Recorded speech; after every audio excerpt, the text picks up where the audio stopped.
Hello guys. इससे पहले वाली वीडियो में हमने India and her neighbours topic के फर्स्ट 2 पैराग्राफ्स पढ़े थे। अब इस टॉपिक में हम थर्ड पैराग्राफ पढ़ेंगे। ठीक है, तो थर्ड पैराग्राफ में क्या है? After independence India established diplomatic relations with almost all the countries of the world. इसका मतलब कि आज़ादी के बाद हमारे भारत देश ने सभी कंट्रीज़ के साथ राजनयिक संबंध जोड़े थे और उनमें से ज़्यादातर तो हमारी नेबर्स ही थी, नेबरिंग कंट्री थी। ठीक है, और जो इंडिया का फर्स्ट प्राइम मिनिस्टर थे हमारे पंडित जवाहरलाल नेहरू, वो एक फॉरेन मिनिस्टर भी थे जिन्होंने एक फॉरेन पॉलिसी तैयार करी, ये ध्यान में रखते हुए कि रेवलरी और ब्लॉक पॉलिटिक्स दो जाइंट पावर्स की जो हैं, वो जाइंट पावर्स कौन है? यूएसए और यूएसएसआर। ठीक है, USA means America and USSR means Russia. These are the two giant powers. और हमारे पंडित जवाहरलाल नेहरू जी जो थे, उन्होंने एक पॉलिसी भी अडॉप्ट करी थी जिसको नाम दिया गया नॉन अलाइनमेंट मूवमेंट। ठीक है, अब इसमें एक लाइन आई है राइवलरी एंड ब्लॉक पॉलिटिक्स। अब इसके बारे में एक बड़ा थोड़ा टॉपिक है ये, तो ये हम नेक्स्ट वीडियो में डिस्कस करेंगे। ये अलग सी वीडियो में हम डिस्कस करेंगे राइवलरी एंड ब्लॉक पॉलिटिक्स के बारे में।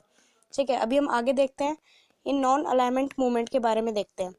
जो पंडित जवाहरलाल नेहरू थे, वो एक पथ प्रदर्शक थे नॉन अलाइनमेंट मूवमेंट के, जिसका शॉर्ट फॉर्म थी NAM, which urged all countries not to join any of the two power blocks। जिन्होंने लोगों को नॉन अलाइनमेंट मूवमेंट में क्या था कि जो पंडित जवाहरलाल नेहरू थे पथ प्रदर्शक हमारे, उन्होंने लोगों से प्रार्थना की कि यूएसए और यूएसएसआर में से किसी को भी ज्वाइन ना करें। ये हमारी टू जाइंट पावर्स थी, टू पावर ब्लॉक्स थे। ठीक है, तो ये कंट्रीज ज़्यादातर हमें वॉर में भड़काने की उम्मीदें रखती थी, इसलिए नॉन अलाइनमेंट मूवमेंट लागू किया गया। अब नेक्स्ट टॉपिक आता है हमारा इंडिया एंड चाइना। अब हमारे पास पता है हमें कि पहले इंडिया और चाइना के रिलेशंस अच्छे थे, लेकिन उनमें थोड़ी दरारें आई तो उनमें वॉर छिड़ा, फिर उनके रिलेशंस बिगड़ने लगे। अब पहले इंडिपेंडेंस के बाद इंडिया ने एक पंचशील एग्रीमेंट साइन किया, जिसमें कि ये था इंडिया और पाकिस्तान का, सॉरी पाकिस्तान नहीं, चाइना, इंडिया और चाइना का जो रिलेशन था उनको या उसको स्ट्रेंथ बढ़ाई जाए। ठीक है, लेकिन जो उनके रिलेशंस थे दो कंट्रीज़ के बीच में, उनमें थोड़ी खटास आने लगी 1959 में, जब दलाई लामा अपने कई सारे हजारों लोगों के साथ, जो तिब्बतन सपोर्टर्स थे उनके उनके साथ इंडिया आए थे। ठीक है, अब उसके बाद जो चाइना का कंट्रोल था तिब्बत पर, उस कंट्रोल ने हमारे इंडिया के कुछ हिस्से को अफेक्ट किया। ठीक है, और 20 अक्टूबर 1962 को चाइना ने इंडिया पर हमला बोल दिया, या फिर आप कह सकते हैं आक्रमण किया। अब इस वॉर ने म्यूचुअल रिलेशंस को बिल्कुल ख़त्म कर दिया। म्यूचुअल रिलेशंस मतलब आपसी संबंध, दोनों कंट्रीज़ के आपसी संबंध बिल्कुल अब ख़त्म हो गए वॉर के बाद। अब इन 1996 एक अग्रीमेंट साइन हुआ इंडिया और चाइना के बीच में, शांति बनाए रखने के लिए बॉर्डर पे। ठीक है, और 2010 में प्रेसिडेंट, जो दोनों कंट्रीज के प्रेसिडेंट थे, उन्होंने ट्रेड को एक्सपेंड करने की इजाज़त दे दी। ट्रेड एक्सपेंड मतलब इंपोर्ट एक्सपोर्ट जो होता है दो कंट्रीज के बीच में, वो हो सके। ठीक है, ये साइन हुआ था अग्रीमेंट दोनों प्रेसिडेंट के द्वारा कि एक्सपोर्ट और इंपोर्ट हुआ जाए। उसके बाद जो चाइना का प्रेसिडेंट था सी जिनपिंग, उसने इंडिया विजिट किया, या फिर आप कह सकते हैं इंडिया में वो आए 2014 में, और उन्होंने प्रॉमिस किया कि हम $20 बिलियन इंडिया में इन्वेस्ट करेंगे अगले 5 सालों के लिए। ठीक है, और जो इंडिया का प्राइम मिनिस्टर थे हमारे नरेंद्र मोदी, उन्होंने भी चाइना विजिट किया और उन्होंने भी वहाँ पे पेड की। जैसे यहाँ पे आके इंडिया में हमारे चाइनीज़ प्रेसिडेंट ने $20 बिलियन पे किए, इन्वेस्ट किए, वैसे ही इंडिया में इंडिया वाले लोगों ने भी, मतलब नरेंद्र मोदी ने चाइना जाके वहाँ भी इन्वेस्टमेंट की। ठीक है, उसके बाद जो चाइना का एटीट्यूड था डोकलम की तरफ, वो कुछ ज़्यादा ही बढ़ रहा था। अब इस टेंशन को लेकर दोनों कंट्रीज़ के बीच में फिर से खटास आने लगी।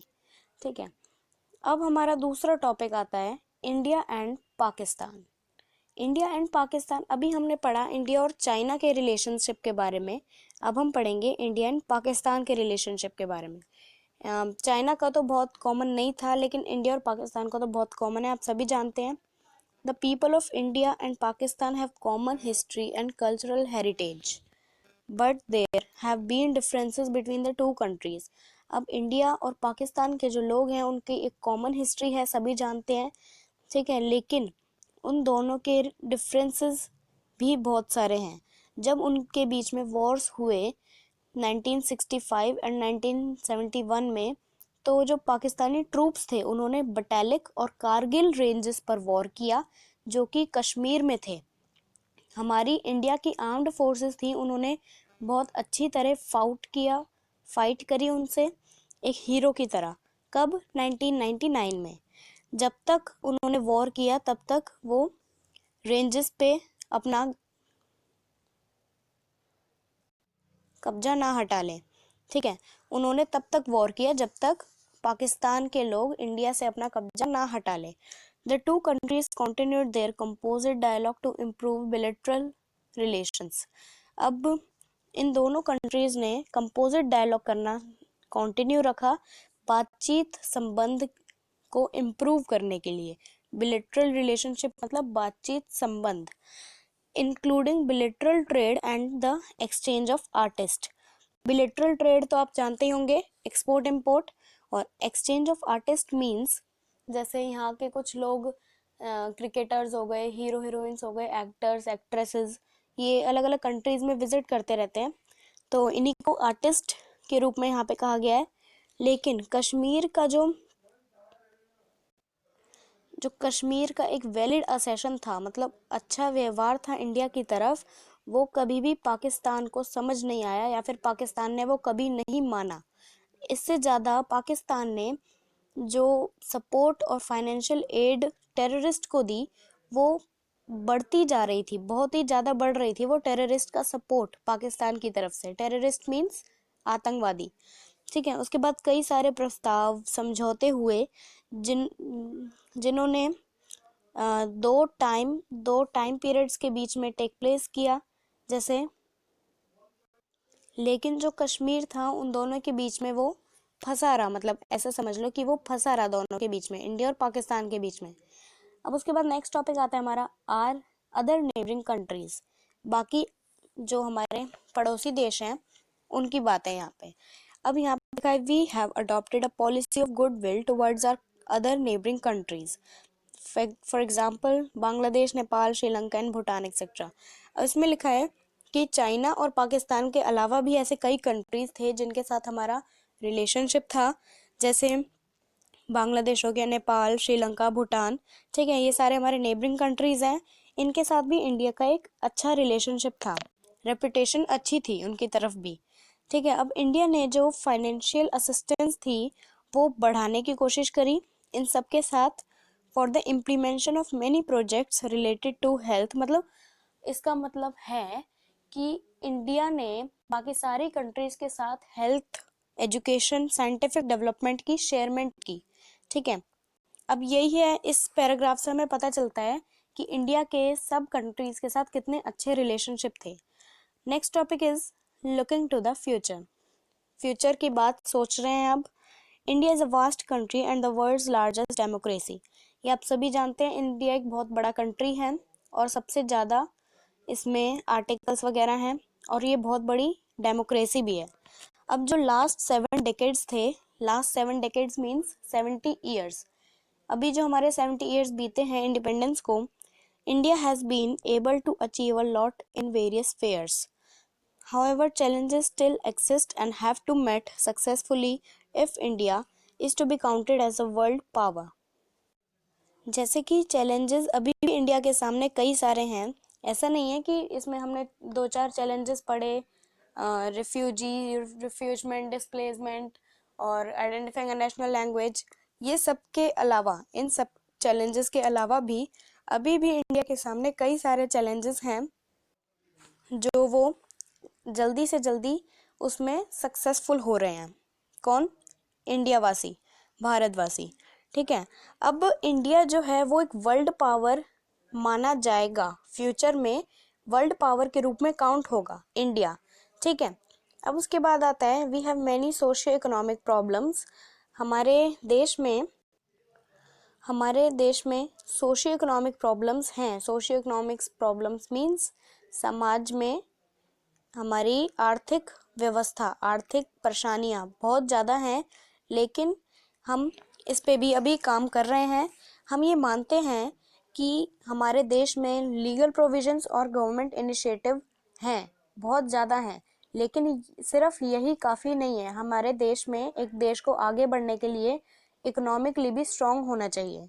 ठीक है, it is a complex task in which people will not have to participate but will also have to take up the leadership।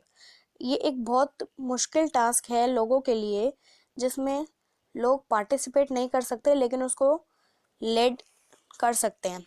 ठीक है, अब in this age of globalisation, आज की वैश्वीकरण दुनिया में आइसोलेटेड एफर्ट्स, सबके अलग अलग एफर्ट्स जो हैं वो काफ़ी नहीं है। इसका मतलब हमें फ्यूचर में बढ़ने के लिए सभी कंट्रीज़ का सपोर्ट ही चाहिए। मतलब अगर एक कंट्री कोई काम करेगी, एक कंट्री बहुत मेहनत कर रही है लेकिन उसको सक्सेसफुली आगे अपने गोल तक नहीं ले पा रहा वो, क्यों? क्योंकि वो एक सिंगल कंट्री है। अगर वो कई कंट्रीज़ को अपने साथ ले ले, एकता बना ले, तो वो काम सक्सेसफुली हो सकता है। ठीक है, अब ये जो सारी प्रॉब्लम्स हैं, ये सिर्फ इंडिया ही फेस नहीं कर रहा, बाकी और भी ऐसी कंट्रीज़ हैं जो ये पावर फेस कर रही हैं। अब जैसे कि poverty, lack of education, unemployment etcetera lead to many problems. अब ये जो हमारी डेवलपिंग कंट्रीज़ हैं, ये भी ये प्रॉब्लम फेस कर रही हैं, जैसे पॉवर्टी, गरीबी, पढ़ाई की कमी, बेरोज़गारी।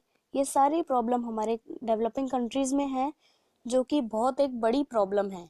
और जो हेल्थ, इन्वायरमेंट और इकोनॉमिक ग्रोथ से रिलेटेड प्रॉब्लम हैं, वो भी टैकल हो सकती हैं अगर 3-4 कंट्रीज एक साथ एकजुट होकर काम करें। ठीक है, तो इस टॉपिक से हमें ये सीख मिलती है कि हमें एकजुट होकर काम करना चाहिए, तभी हम सक्सेसफुल हो सकते हैं। ठीक है, तो हमारा टॉपिक भी, ये चैप्टर यहाँ पे फिनिश होता है। अब हम नेक्स्ट वीडियो में मिलेंगे। Thanks for watching my video.